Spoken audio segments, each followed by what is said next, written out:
Amanda, I so enjoy our conversations, and today we have this wonderful crowd in beautiful Hoboken, and only 20 minutes, so I think we should just jump right in. Let's do it. Let's do it. Is mine on? I think so. All I right. can hear you. Perfect. Excellent. So prior to your roles at Serotonin and Mojito, you were the CMO at Consensus. You actually helped bring Ethereum to market, essentially. As an early champion of Ethereum, did the rise in NFTs surprise you at all?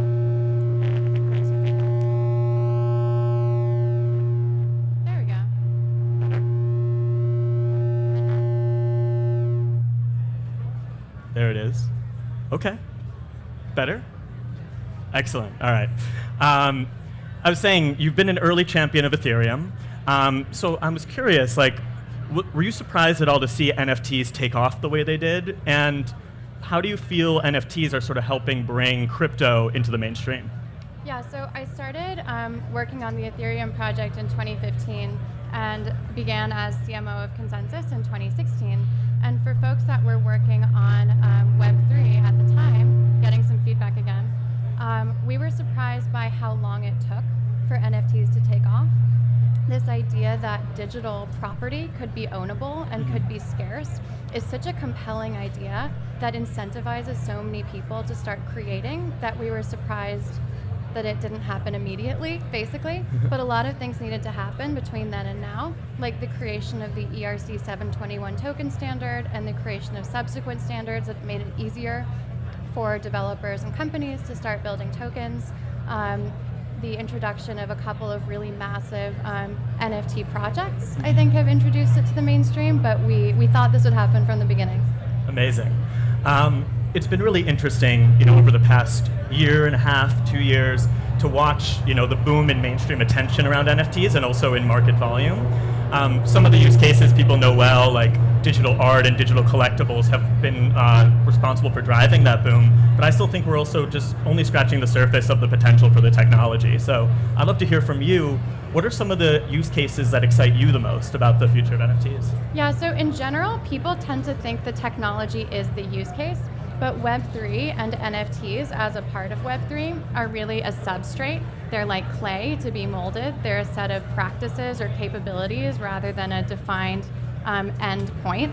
And so an NFT or a non-fungible token is basically just a way to make a piece of digital property, a piece of digital content, scarce and ownable. And there's so many different use cases for that. We started with a lot of art and collectibles. We're going into a lot of memberships and rewards NFTs. So you recently saw Starbucks launch their NFT rewards program. That's really interesting. You're seeing folks like the Milwaukee Bucks, who just launched their NFT digital membership program on Mojito, our spin-out company from Serotonin. That's the largest NFT e-commerce suite, basically letting brands sell their own NFTs on their own website. And it launched a digital membership program that allowed people who had been fans of the Bucks for a long time to claim a free NFT that got them benefits and got them membership into a community. So I think next we're going to see a lot of claimables. I think we're going to see a lot of membership cards and reward systems using NFTs. No, it makes total sense. I'm wondering too, from your experiences, bringing Ethereum to market, are there any lessons that you've learned from there that you think would be particularly salient for those who are building in the NFT space to think about? Yeah, so Ethereum basically gave birth to Web3 and gave birth to tokenization. And tokens first emerged because Ethereum made that possible with what's called the ERC20 token standard.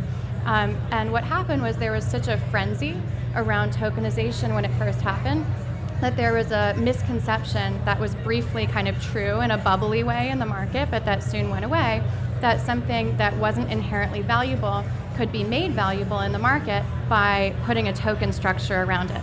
But what a token structure really does is it puts a cell wall around a certain type of value in order to capture that value and make it fungible, make it exchangeable with other types of value. What it does not do is create value out of thin air. And so I think with the 2021 frenzy around NFTs, there was a similar mistaken notion that by making something into an NFT, it makes it valuable in a way where it wouldn't have been valuable otherwise. No, NFTs are a novel technology for capturing value. If it's the type of content or value that is best captured by the NFT tool, and then bringing that to market, bringing it into tradability with other kinds of assets, that's all it is. And I think this period in the NFT market where we saw a cooling off after 2021 is going to be about where is that value, where is that actual utility from the perspective of the potential user or buyer, as opposed to the mistaken idea that something's valuable because it's an NFT. I think that's a great point. It's a great point. And speaking to that cool-off period, which I know a lot of people are feeling in the space right now, you've weathered multiple crypto cycles at this point. What advice do you have for those who are trying to build during the bear market? Yeah, so if you look at the history of crypto market cycles, it really is cyclic. It goes up, it goes down, and if it's your first cycle, it's hard to believe that you'll ever be in the next cycle. At the bottom, it's hard to believe you'll be back at the top. At the top, it's hard to believe that you're ever going to be at another bottom. And it feels like when people say this is a builder's market, that's a cope, or that's an excuse or a euphemism, but it truly is a builder's market. Now is the best time to be heads down building software, building teams. More talent is available in this kind of market, and you can build, and it's kind of like surfing. You can paddle out to the wave, and then as the next wave comes in of market sentiment, you can surf out into that with your technology already built. There were so many businesses, big businesses and startups that were coming to us at the height of the bull market saying, we have a big Web3 transformation practice at Serotonin, which is the largest professional services company in Web3, coming to us saying, can you help us with our Web3 strategy? And the time to start building is actually now, because by the time you've actually built, the market hopefully will return and you can launch into market conditions that are different from the ones that you have today. Makes total sense. For those who aren't aware here, can you just tell us a bit more about Serotonin and Mojito? What is the mission and the vision there, and what are you working on? Yeah, so after serving as CMO of Consensus, which really gave birth to the Ethereum ecosystem from nearly the beginning through 2019, I left along with a bunch of my teammates. We'd built the first ever Web3 marketing team, and we started Serotonin as the first, the biggest, the only Web3 native marketing firm. Then it grew to expand into other professional services like recruiting, like Web3 transformation, and we're still growing our services offering. And our goal with Serotonin is really to be the engine behind Web3 growth, helping all these different founders and all these existing businesses come into the space in an effective way and get adoption. Then last year, we started our product studio at Serotonin. We basically reinvested our profits in building businesses that a lot of our clients said they wanted. And so we started building with Sotheby's, with CAA, what turned into Mojito, because these companies wanted to launch NFTs from their own owned website, as opposed to partnering with a marketplace platform like OpenSea. And that makes perfect sense. Like in this world, there are going to be OpenSeas that are kind of like eBay or Amazon, but there are also going to be back-end platforms that you can't see that power individual websites, kind of like Shopify or like Demandware. And so that's what we've built with Mojito, and it powers a lot of the leading marketplaces, and we spun that out last year and raised into it. And we're actually about to announce our second product spin-out, whose founder is here, actually sitting in the front row, which is called Franklin. And it's Web3 crypto native payroll. We noticed that a lot of our partners at Serotonin wish they could pay their teams in crypto. A lot of Web3 companies themselves have crypto treasuries and are getting paid for whatever work they're doing in crypto. And it makes sense to offer that to employees with proper tax withholdings and other legal structures. So that's going to be our second spin out, and it's called Franklin. Awesome, that's super exciting. I think Web3 is on the minds of many companies right now. And people and brands and corporations, companies across the board are trying to figure out how to enter the space in a credible way, in a way that actually feels right, and with the understanding, or perhaps the misunderstanding sometimes, that Web 2 success does not always equate to Web 3 success. I know you're actually working on a book on Web 3 marketing coming out next spring, right? In a nutshell, how does Web3 marketing differ from Web2 marketing? Yeah, so I have a book coming out on April 4th, 2023, which is, I believe, the first Web3 business book from a major publisher. And it's called Web3 Marketing, a handbook for the next internet revolution. Please pre-order it when the link becomes available on Amazon, which will be soon. Basically, Web2 marketing is an arbitrage, right? You're paying these third-party platforms, whether they're Google ads, whether they're Facebook ads, Instagram, Twitter, and you have your customer acquisition costs on those platforms, and then you have your lifetime customer value. And you make money, your revenue comes from the margins in between. This leaves you dependent indefinitely on those third-party platforms in order to reach your own audience, as opposed to being able to own that audience, and it means you're going to have to keep paying them forever in order to keep getting revenue. The Web3 style of marketing is about using the substrate of Web3 to build incentive alignment engines to create community. And you might hear the term community in Web3 and think it sounds a little bit, twee, but it's actually a real thing. It's a combination of the categories of investor, builder or team member, and user into a single economically aligned category that we call community, for lack of a better word. And by building Web3 community, by actually incentivizing a group of people that merge all of those three characteristics to keep on growing your project, to get the word out, to contribute to the code, to invest, to purchase, to refer their friends, it's actually a more sustainable over the long term way to grow because you're not depending on some third-party platform. And I think it's poised because of that long-term sustainability and efficiency to actually outcompete Web2 companies and the Web2 style of marketing in the long run. Mm-hmm. No, fully agree. I feel as though Web3 is about ownership, whereas like in Web2, you're basically a renter on the internet. I think one thing that's been really interesting, we both have backgrounds in media, understand that there's been a lot of incendiary headlines around like the environmental impact of Ethereum, of NFTs, of blockchain in general. We just had a very significant milestone in Ethereum's development with the merge, which reduced Ethereum's energy consumption by 99.9%. But I'm still seeing some of the same kind of tired narratives, the same stories being promoted by mainstream media. I'm curious, with your background both in media and marketing, what do you think it's going to take to flip the script on the environment, on the narrative around NFTs and Ethereum being bad for the environment? I think people just need to call out on Twitter or on social media, wherever there are media companies still claiming that there's some problem with Ethereum and the environment after the merge. They probably just haven't gotten the memo that the Ethereum merge happened, the long-awaited transition from a proof-of-work mining algorithm to a proof-of-stake algorithm to secure the network, which basically decreased the electricity needs of Ethereum by over 99% and actually decreased the total electricity needs of the planet by about 0.2% when that happened last month. And so it's basically old news, right? These memes circulate and people aren't doing their own research, people aren't doing a priori sense-making, often about climate issues. Things can be very tribal, as opposed to folks going to the original science, the original information. And so I think it's contingent on everyone that cares about Web3 and about truth with a capital T to call that out wherever they see it. Absolutely. I'm also curious to hear your perspective too. Obviously, when it comes to NFTs, and when it comes to NFTs, Ethereum has the network effect.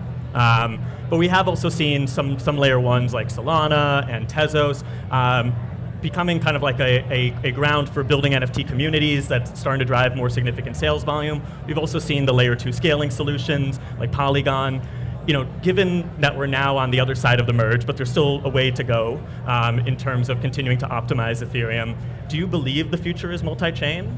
Yeah, so one misconception about the Ethereum merge, the transition to proof of stake, is that it increased the scalability or decreased gas costs on the network. That actually wasn't part of what that really does.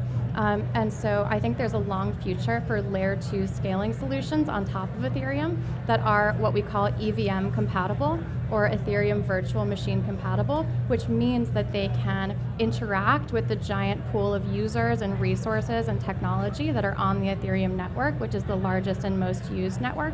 And so being EVM compatible, I think, is a really important thing to look at when you're evaluating a non-Ethereum chain. and there are a number that are. I think layer 2 technologies like Polygon, which is a Serotonin client, have a really long, wonderful future ahead of them because they solve that gas cost problem and they solve that scalability problem. One way to think about a layer 2 on top of Ethereum is, let's say you're at a casino, you don't want to cash out at the end of every turn. You want to take a bunch of turns and then cash out at the end of the session. Every time you do a transaction, it might not be a transaction that requires the full protection of a decentralized layer 1 blockchain clearing every single transaction. In some cases, like when you're playing a game, you might want to do a bunch of little transactions that don't actually require that full L1 and then settle out to that L1 at the end of your session. So that lowers gas costs, that increases speed, it increases volume, and something like Polygon layered on top of Ethereum lets you do that. So I think that has a bright future. You also get really interesting interoperability focused chains like Cosmos that are really starting to have a moment right now. And the idea of having a chain that lets you interoperate more fluidly between chains, super cool. In terms of other layer 1 blockchains that are not EVM compatible, I remain skeptical. I think a lot of them came after Ethereum almost as copycats to see if they could do as well. Many of them have not prioritized decentralization in their design choices. There's something in blockchain called the security, scalability, decentralization trilemma, if that doesn't sound too boring and annoying, where you usually have to sacrifice one in order to optimize for the other two. Ethereum has always prioritized decentralization, which I think is really important for a layer 1 blockchain. And some of the others that you mentioned have had other priorities that have made them more vulnerable to attack and made them more vulnerable to shutdown. No, it makes total sense. Given our background in the media space as well, something we think a lot about at NFT Now, I'm sure something that you're thinking about, is how NFTs and Web3 technology changes the way that we consume content. I'd love to hear your perspective on that. Yeah, absolutely. I think NFT technology and other Web3 technologies like fungible tokens allow digital content creators to expose the valuable assets they're creating more directly to the market in a way that's easier because of the technology, but not dissimilar kind of practically from folks that are now doing their own independent newsletters as opposed to working for major news organizations. It's kind of similar to that. But the technology allows that at scale. But I'm curious to throw that question back at you because you're working really directly on that problem. Yeah. What's NFT Now doing to address that? Yeah, well, we're thinking a lot about the collectability around content and the idea of tokenized content. I came from the print media world. I was at Billboard for 5 years, ran Spin magazine before any of that, and recognize the power of having a digital, a cover story or a magazine that represented a moment in time, right? And thinking that we've lost some of that magic when we went over to the Web 2 media side, and we're trying to recapture that. Thinking about what is the kind of storytelling visually that people would want to own, And in some ways it gets back to that. I think also the idea of realigning incentives. I think that in Web 2, largely people are loyal to the headline and not to the brand. You have all of these publications essentially basically competing for audience in a clickbait-based race to the bottom as a means to the end of monetizing as a middleman for brands rather than really serving their communities first and foremost. And so we're kind of thinking about and pioneering, hopefully, a community-centric media model that just realigns incentives and actually kind of serves those who are your most engaged followers. I'm excited to see that. Yeah, absolutely. Well, look, one of the conversations we had that's always kind of stuck with me, I remember you mentioned that our generation has had a lot of chutes and not many ladders, and that aside from crypto has been one of the exceptions to that, and that crypto, tech, Web3, and now NFTs are bringing a new group of people to the table. I'd love if you could just elaborate a bit on that concept and also hear your perspective on how you think that's going to shape the future. Yeah, so according to a CNN poll, 83% of millennial millionaires hold crypto. Ethereum actually created more individual millionaires than any other technology ever.